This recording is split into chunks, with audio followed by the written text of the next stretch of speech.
Could investigators find anyone who would have wanted to harm her? Marlene Warren was beloved by everybody. Everyone they spoke to all described her as the most loving, kind, generous, gentle human being. Marlene Warren was definitely shot, basically point blank. It sort of shook everybody's sense of being safe in your own home. This killer was someone who was ruthless, who was a sociopath, who would do anything to steal the life of another person. Where did investigators think those orange fibers came from? They looked like they could have come from something like a clown wig. Someone dressed as a clown had shot Marlene Warren. The randomness of this was shocking because Marlene Warren had no known enemies. Could this be just some serial killer on the loose?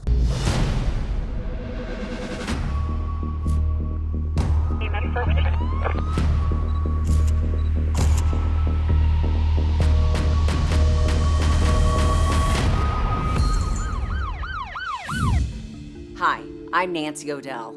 Today's Crime Exposé takes us to Wellington, Florida, an affluent and remote suburb about 25 minutes west of Palm Beach. It was the last place anyone would have expected a mother to be shot to death in her own home. But that's exactly what happened when 40-year-old Marlene Warren heard a knock on her front door. It was a quiet Saturday morning when 21-year-old Joe Warren called 911 and told the dispatcher his mother had just been shot. The 911 caller called to report that someone dressed as a clown had shot Marlene Warren. Paramedics quickly arrived and rushed into the Warrens' home. Marlene Warren was laying in her open doorway on her back. It was quite apparent that she had suffered an egregious injury to her mouth, consistent with a gunshot. She was unresponsive. She was still alive, but she was unresponsive. Marlene was immediately transported to the hospital, but she died shortly after arriving. Detectives asked Marlene's heartbroken son to tell them what he remembered.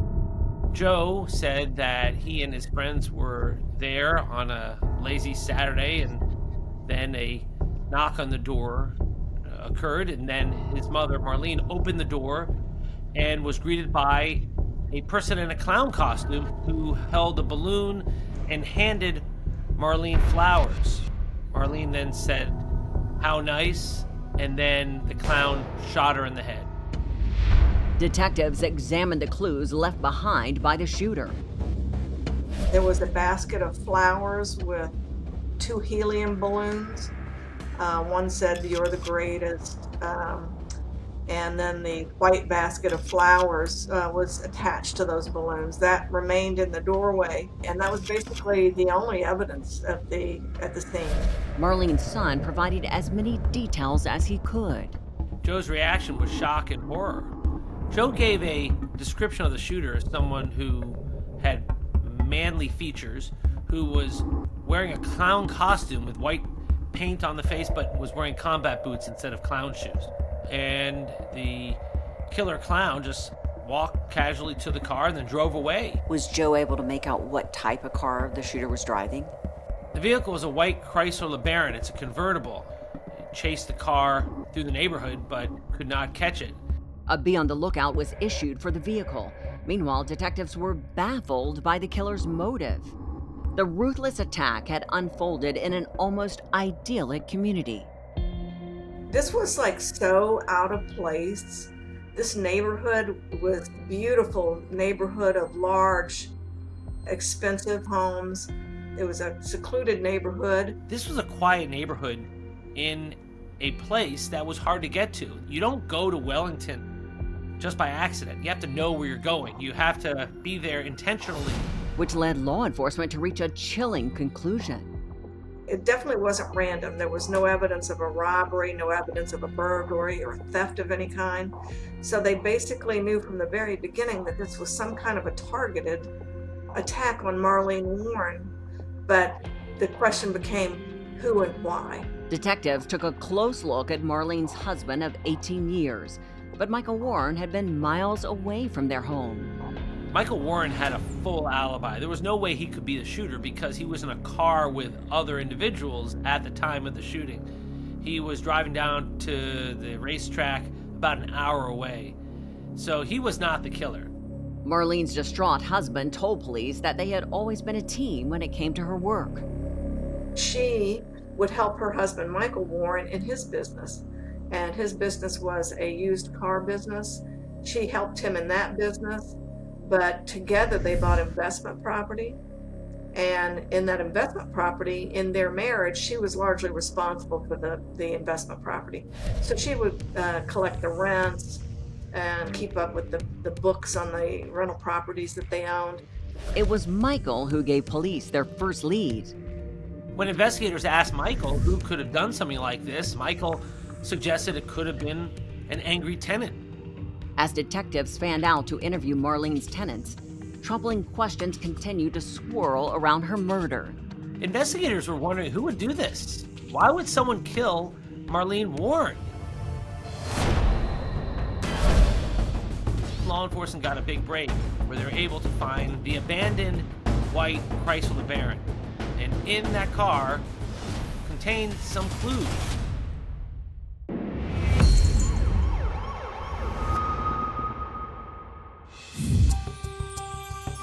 Law enforcement remained stumped by the strange details of Marlene Warren's cold-blooded murder. It was just a person dressed up as a clown who then shot her in the head and then casually walked away. So investigators are trying to put the pieces together. When law enforcement officers are roundtabling, so to say, about where to go, where to look, one of the first things they do is, you start looking at multiple different things.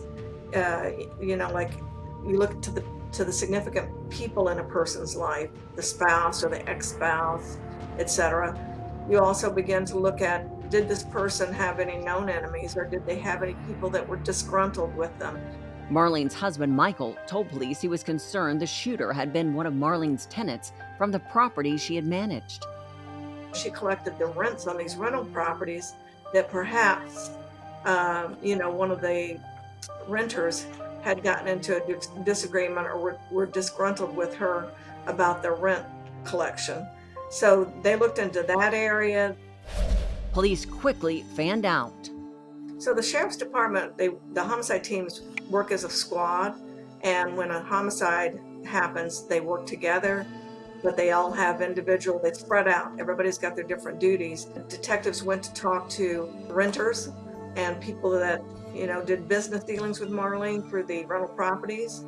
Could investigators find anyone who would have wanted to harm her? Investigators looked into it and it didn't go anywhere. There were no real leads there. There was no evidence to buttress that idea that perhaps it was some angry tenant. After numerous interviews, no possible suspects emerged. It was universal, and the investigators quickly learned that Marlene Warren was beloved by everybody. Everyone they spoke to, everyone they interviewed, both close to her and not close to her, all described her as the most loving, kind, generous, gentle human being. No one had an ill word to speak about her, and that was quite telling that everyone spoke so highly of her. The entire community was alarmed by the brazenness of the vicious attack. It was so shocking that this woman could be minding her own business in her own home on a bright Saturday morning, and that something as benign as a clown would knock on the door and shoot her in the face. It sort of shook everybody's sense of being safe in your own home.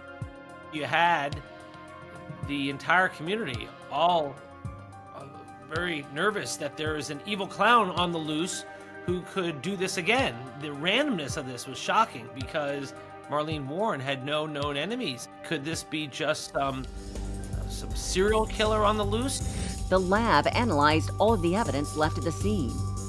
The basket of flowers and the balloons were thoroughly processed. They were processed for the presence of latent fingerprints, particularly on those Mylar balloons. The basket and the flowers obviously weren't conducive to fingerprints. Everything was examined very closely, and all the evidence was collected. Police continued ramping up their efforts. Investigators were hunting for clues, like who sold the bouquet of flowers to the killer clown? Who sold the balloons? Where was the white Chrysler LeBaron? and the tips flooded in. So out of those tips, any promising leads come from the community? This event that had happened was shocking for this area, and it was widely publicized, widely reported on. It was big time news. And in the next few days, a manager at a grocery store shopping center reported that there was a white Chrysler LeBaron that had been in the same parking spot for too long, overnight, and they were calling it in as it appeared to maybe perhaps be abandoned. The car was sent to the lab for processing. First thing they discover is that the tag that's on the car doesn't match the car. So what they then did was looked at the VIN number of the car itself and discovered that white Chrysler LeBaron was a reported stolen. The vehicle was mostly empty, except one item. Inside the car, they found a Publix plastic shopping bag, which its relevancy wasn't immediately apparent. Forensic specialists conducted a meticulous examination of the vehicle. But they did vacuum and process the car. They found some long brown hairs, and they found some orange fibers. Where did investigators think those orange fibers came from? They looked like they could have come from something like a clown wig. The investigators recognized these could be clown hairs. And then the long brown hairs would certainly be intriguing to see the source of who might have been inside that car at some given time. Meanwhile, detectives spread out to find where the killer had bought the flower basket and balloons. They went to many flower shops and florist stores, and ultimately they were able to locate a nearby Publix that in fact did sell not only an arrangement like that, but identical to it. So they interviewed the women in Publix that had volunteered that they had in fact sold such an arrangement on the morning of the shooting. Then, as investigators continued questioning Marlene's loved ones, they learned what she had privately shared with those closest to her. Marlene Warren believed that Michael Warren was not being faithful. She had spoken to family members about potential getting divorced. They thought the woman in question was an employee from Michael's car dealership. That person was Sheila Keene. Sheila Keene was doing repossession work for Michael Warren. During questioning, Michael insisted it was all rumors and lies. Michael Warren absolutely denied that he had been unfaithful to Marlene Warren. He, when asked about Sheila Keene, denied it, said absolutely not. They were nothing more than business associates. They had no relationship other than business, and absolutely denied that he'd been having an affair with her or anyone else. Sheila Keene agreed to come to the station for questioning and provide a sample of her hair. DNA was really in its infancy compared to what we have today. And at that time, hair wasn't largely examined for DNA. With no evidence to connect anyone to the crime, detectives were forced to move on, and the investigation began to stall. There was really a dead end. There were no real areas to look into about who would have done this to Marlene Warren. They appeared to be an all-American, loving family, a happy marriage. The more it became obvious that this was a domestic incident where you had a love triangle.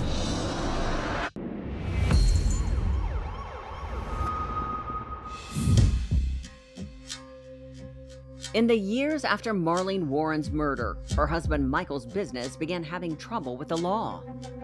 So Michael owned a car rental place called A Bargain Motors. It was a car rental place that lived on the edge, that rented to people didn't have great credit, but also did things that got Michael Warren in trouble. Michael Warren was ultimately busted for rolling back odometers. Michael served time in prison for his crimes, and when he was released, he decided to leave town and make a fresh start. He was sentenced to 8 years in federal prison for the scheme to defraud with regard to rolling back those odometers. After he finished that sentence, I think he served about 6 years of it. He had moved to Virginia and was married. Michael was married to a woman named Debbie Warren. They had a restaurant called a Purple Cow, or the Purple Cow. It was like a burger place. Law enforcement had always kept a watchful eye on the ever-changing advancements in technology, and when mitochondrial DNA analysis emerged, investigators re-examined the long brown hair found in the killer's getaway car. So what were the results of that analysis? Sheila Keene was in fact the source of the DNA on the hair in that abandoned white Chrysler LeBaron. What went through your mind when the hair left in that vehicle matched Sheila Keene's DNA? Everybody was like, I knew it. I knew that we were right from the very beginning. Detectives searched for Sheila Keene, and when they discovered where she lived, it was a bombshell. They were quite surprised to find out that Debbie, that Michael Warren was married to, was actually Sheila Keene. Sheila Keene was married to Michael Warren. What was your reaction? Of course, it was intriguing, and just one more thing, that why is she calling herself by a different name, and she had changed the color of her hair. The pieces of the puzzle had finally come together. So now Sheila Keene Warren is tied to the white Chrysler LeBaron that was a getaway car in the murder of Marlene Warren. When you look at it, only Sheila Keene Warren had the means, motive, and opportunity to kill Marlene Warren. There was no doubt in our minds that Sheila Keene Warren was the killer. It was a telling moment when Sheila was placed under arrest for the murder of Marlene Warren. When Sheila was taken into custody, what was her reaction? She was very nonplussed, very cool, calm, and collected. And basically one of the first things she asked was, as opposed to why am I being arrested, one of the first things she asked was, are you going to arrest him too? Referring to Michael Warren. So when you heard Sheila ask that, what went through your mind? If you ever doubted whether Michael Warren at least had some more information about this case, well, perhaps Sheila Keene Warren's statement means a lot. They were determined to find justice for Marlene's loved ones.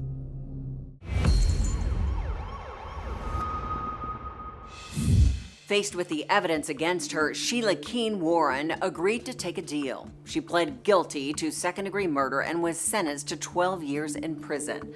Prosecutors remained suspicious that Marlene's husband was somehow involved in the homicide, but told us they do not have enough evidence to charge him. The case against Michael Warren continues to be an open investigation. And now, it's time for today's Safety Spotlight. While you can't predict when a crime will occur, there are safety precautions you can take, particularly if you're going through a contentious breakup or divorce. We all know to close, lock, and secure points of entry in our home, but it's also important to be cautious when anyone you don't know comes to your door, including delivery personnel. To minimize safety risks, avoid opening the door and instead speak through it or use an intercom or ask them to leave deliveries at the door. If they require a signature, request they leave a pickup slip to retrieve your package at the post office or at a delivery center. I'm Nancy O'Dell. For all of us here at Crime Exposé, please join us next time and stay safe.